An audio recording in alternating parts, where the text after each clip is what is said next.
어제 있었던 윤석열 대통령의 기자회견 지금부터 한번 정밀 분석, 심층 평가를 하는 시간 가져보도록 하겠습니다.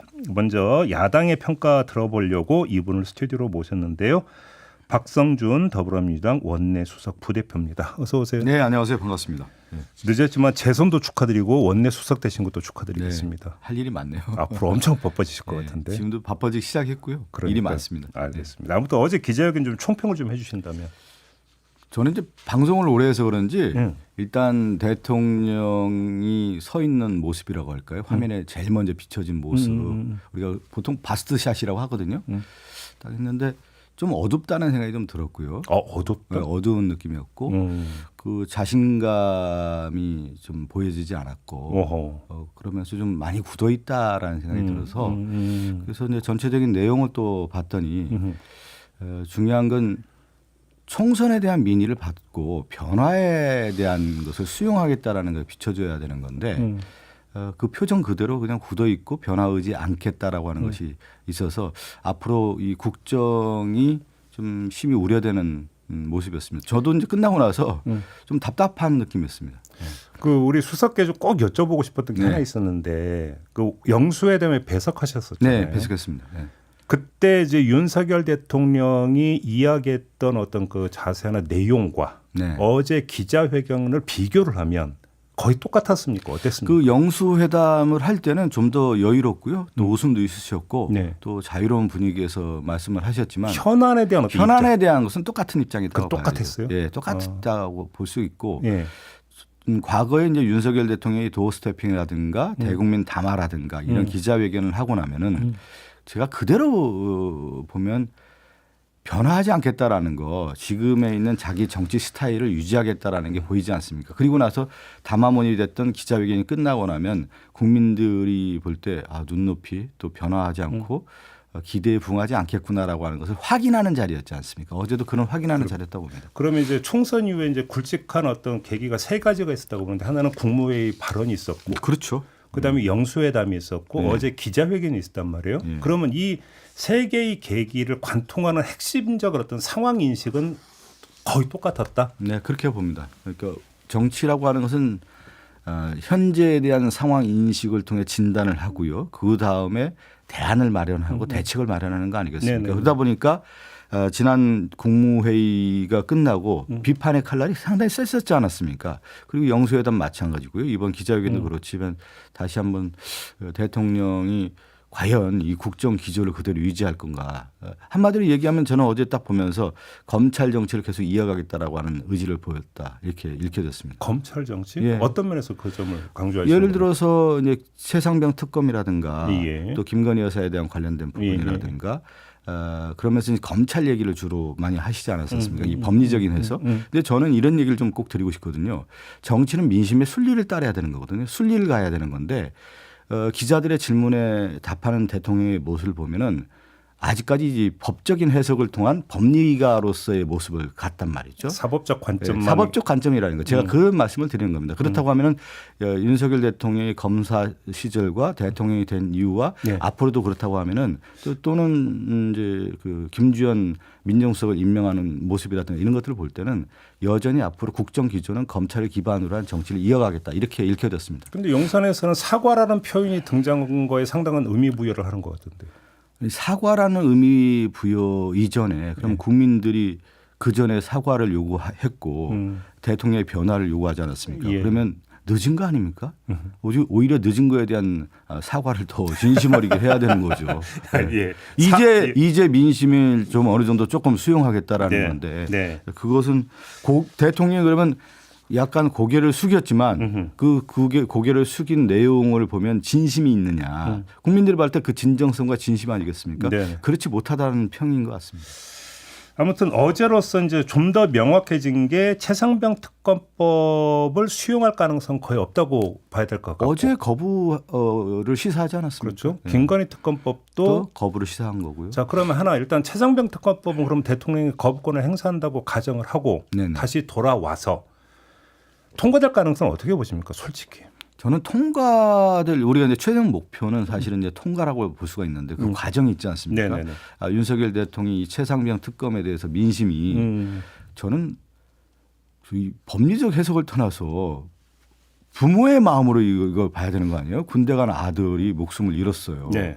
그러면 왜 죽었는지 알아야 되고 이걸 수사하려고 했던 그 박정훈 대령이 지금 억울하게 누명을 지금 씌우고 있는 거 아니겠습니까? 그래서 윗선 개입 의혹에 대한 부분인데 네. 그러면 이것은 법률가로서도 이걸 진실 규명을 해야 된다라고 하는 입장이 나와야 되는 건데 그렇지 못한 모습에 국민이 이제 실망하는 거고요. 그 과정에서 이제 특검법에 대해서 거부권을 행사한다고 하면 저는 이제 국민의 뜻을 거부하는 것이다. 그렇기 때문에 민심이 지금 기자회견의 민심과 막상 거부권을 했을 때의 민심은 더 저는 거세질 거라고 봅니다. 제가 이 질문을 드린 이유가 뭐냐면 네. 그 최상병 특검법에 대해서 비교적 명확하고 단호하게 네네. 입장을 밝힌 게 대국민 입장 1000명일 수도 있지만 해석에 따라서는 국민의힘 의원들을 향한 메시지로 그러니까 그 읽을 수도 있는 거거든요. 나의 뜻은 이러하다, 확고하다라고 하는 것들을 재표결을 앞둔 국민의힘 의원들한테 던지는 성격도 있다고 봐야 되는 거 아니겠습니까? 그렇죠. 그렇게 놓고 본다면 그럼에도 불구하고 국민의힘에서 그 재표결 과정에서 이탈표가 나올 수 있겠느냐 이게 궁금해서 질문드렸던 거거든요. 근데 최종 투표 결과는 사실상 낙관하기는 어렵죠. 네. 이제 거부권을 행사하고 국회에서 재의결을 했을 경우에 네네.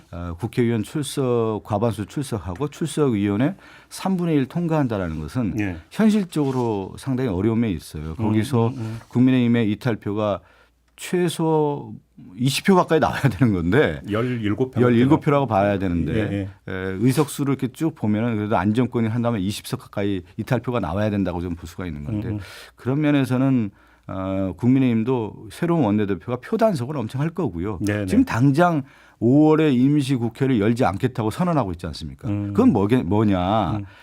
이 최상병 특검에 대한 국민의 여론의 질타가 매우 클 거고 막상 본회의가 열린다고 했을 경우에 그것을 거부를 했을 때 또 표를 부결을 시켰을 경우에는 그 민심의 질타가 클 거라고 예상하는 겁니다. 그 두려움이 있기 때문에 5월 임시국회의 마지막 본회의를 열지 않겠다라고 이미 추경호 대표가 어제 얘기하는 걸 보고 네. 이 두려움의 발로구나. 민심의 회초리가 더욱더 두렵구나. 이 얘기를 했다고 저는 읽혔습니다.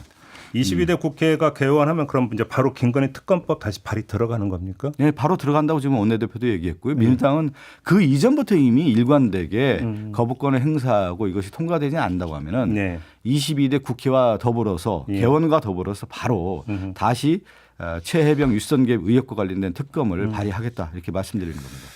그 어제 나온 그 저출생 대응 기획부 있잖아요. 네네네. 이건 어떻게 평가를 하세요? 뭐 긍정적으로 봅니다. 예. 우리나라가 지금 저출생 문제라고 하는 것이 예. 국가 제일 현안이거든. 제일 과제인데 예. 인구 소멸의 위기고 결국은 인구가 소멸하면 국가 소멸의 위기까지 있는 거 아니겠습니까?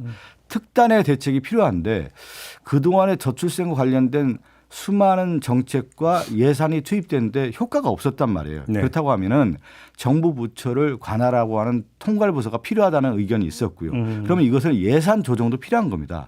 지금 우리나라에 저도 이제 총선 준비하면서 이 저출생 관련된 부분을 좀 연구를 좀 해보니까 저출생 예산이 한 40조에서 50조 정도 되더라고요. 연요. 예. 왜 그러면 정부에 여러 부처들이 있지 않습니까? 뭐 지방자치도 그렇고 네. 이거를 세수 구조 조정을 할 필요가 있어요. 세출 구조 조정을요. 그러려면은 이런 통괄 정부 부처가 하나 필요하긴 합니다.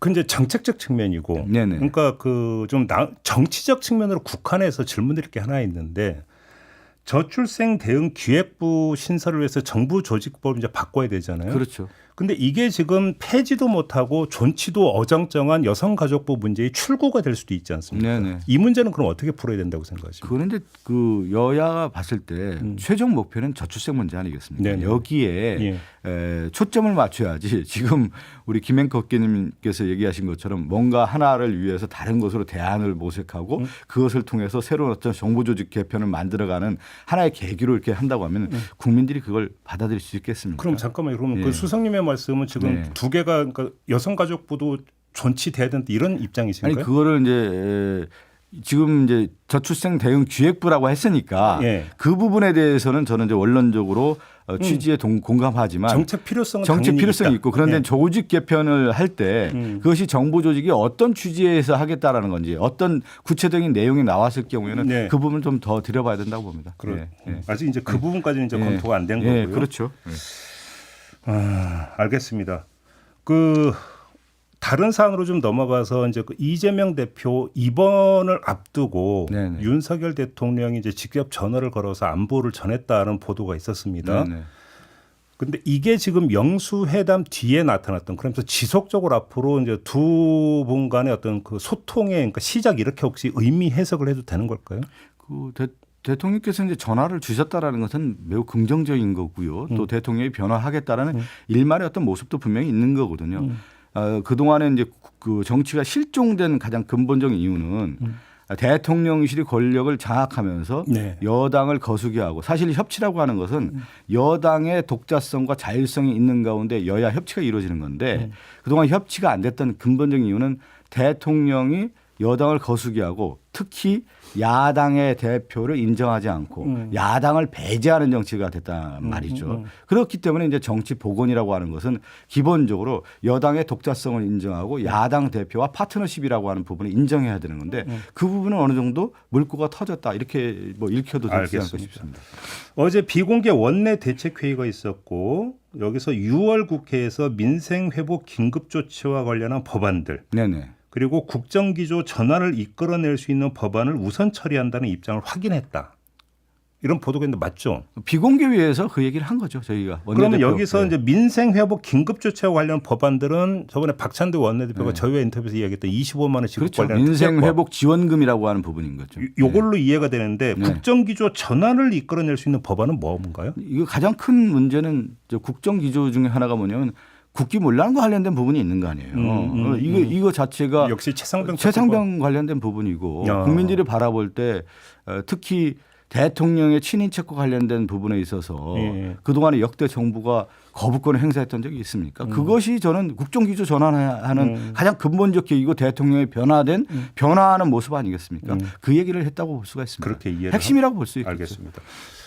그 박찬대 원내대표가 실거주 1주택자에 대한 종부세 부과를 재검토한다 이런 이야기가 지금 했고 그래서 이제 오늘 한 보수 언론은 크게 키웠던데 방향을 그렇게 잡은 게 맞습니까? 그거까지는 저도 이제 구체적으로 논의된 건 아직은 없고요. 예. 이 종부세와 관련된 원래 취지라고 할까요?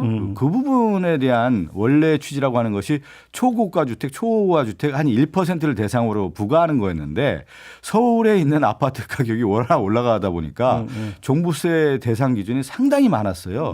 한 100만 인구가 넘을 정도로 가구 수로 보면 상당한 가구가 되거든요. 그래서 이 부분을 조정을 해야 된다는 필요성은 늘 있어 왔는데 네. 그런 취지에서 얘기한 것인지 아니면 좀 더 내용을 제가 더 알아보고 좀 말씀드리겠습니다. 그럼 아직까지는 예, 이제 예. 원내 대표단하고 예. 공유된 내용은 아니다. 아직은 아닙니다. 그건 아니다. 알겠습니다. 우리는 공론화 단계까지는 오지 않았기 때문에 네. 대표께서 어디 방송에서 말씀하시나 보죠? 알겠습니다. 그 국민의힘에서 이제 원내대표로 추경호 의원이 선출이 됐습니다. 예. 이제 이제 상대가 이제 정해진 거 아니겠습니까? 아직 정해졌죠. 이제 물론 예. 원내 수술 아직은 아니니까 미정입니다만 어떻게 평가하십니까? 앞날을? 뭐 추경호 원내대표는 정치 경험도 아주 풍부하시고요. 또 장관도 하셨고 그 전에 이미 원내 수석의 경험이 있지 않습니까? 네. 그런데 저는 이런 생각이 좀 들더라고요. 항상 국민의힘의 여당의 모습을 보면 위기라든가 국민의 민심이 상당히 어려운 국면에 있을 때는 꼭 TK 지역으로 가요. 그래요? 그래서 결국은 TK 지역인 추경호 의원을 원내대표로 했다라고 하는 것은 예. 확장성보다는 수세적인 모습, 방어적 모습으로 가겠다라는 생각이 좀 들어요. 그러면 여당이라고 하는 것은 기본적으로 열려 있고 확장성을 가고 민심의 바다로 가야 되는 건데 오히려 민심을 자신들의 수성의 단계로 가는 그런 모습으로 가지 않을까 해서 제가 앞서 얘기한 것처럼 협치를 하기 위해서는 여당의 독자성이 분명히 있어야 되는 건데 그러려면 원내대표가 대통령실과도 어느 정도 목소리도 내고 실질적인 주도권을 가져가야 되는데 그렇게 할 수 있겠느냐. 왜? 그 지역적으로 TK 알겠습니다. 출신이다 보니까 근데 지역도 있을 수도 지역도 있다. 지역이지만 예. 경제부총리 출신이잖아요. 예. 지금 조금 전에 이야기했던 민생회복지원금 25만 원. 추경호 원내대표가 이거는 완전히 저지선을 확실하게 칠 것 같은데. 그래서 지금 경제적으로 보면 추경호 부총리 시절에 지금 경제가 어떻습니까? 상당히 어려웠던 거 아니에요? 예. 경제 점수 낙제점 받은 거 아니겠어요? 국민들이 바라볼 때 물가도 그렇고 우리나라 경제 성장률이 이렇게 전 세계에서 하위권에 있었던 나라가 언제 있었습니까? 그거의 책임자가 추경호총리인데 저희 민주당에서 주장하는 건 뭐냐면 지금 경기 불황형 인플레이션 아니에요. 근데 이 경기 불황이 중소상공인 자영업자 서민들이 가장 어려우니까 소비 쿠폰 형태로 해서 1인당 25만 원, 4인 가구 한 100만 원 정도 주면 치킨도 먹고 아니 뭐 네네. 장바구니 가서 좀 뭐도 살 수 있고 이런 것들 좀 물꼬를 트자는 건데 추경호 원내대표가 이 부분을 좀 긍정적으로 한번 생각해 봤으면 좋겠습니다. 상견 예보 좀 뜨거울 것 같아요. 뜨거울 것 같습니다. 마무리하겠습니다. 고맙습니다. 네, 감사합니다. 네, 박성준 더불어민주당 원내수사 부대표와 함께했습니다.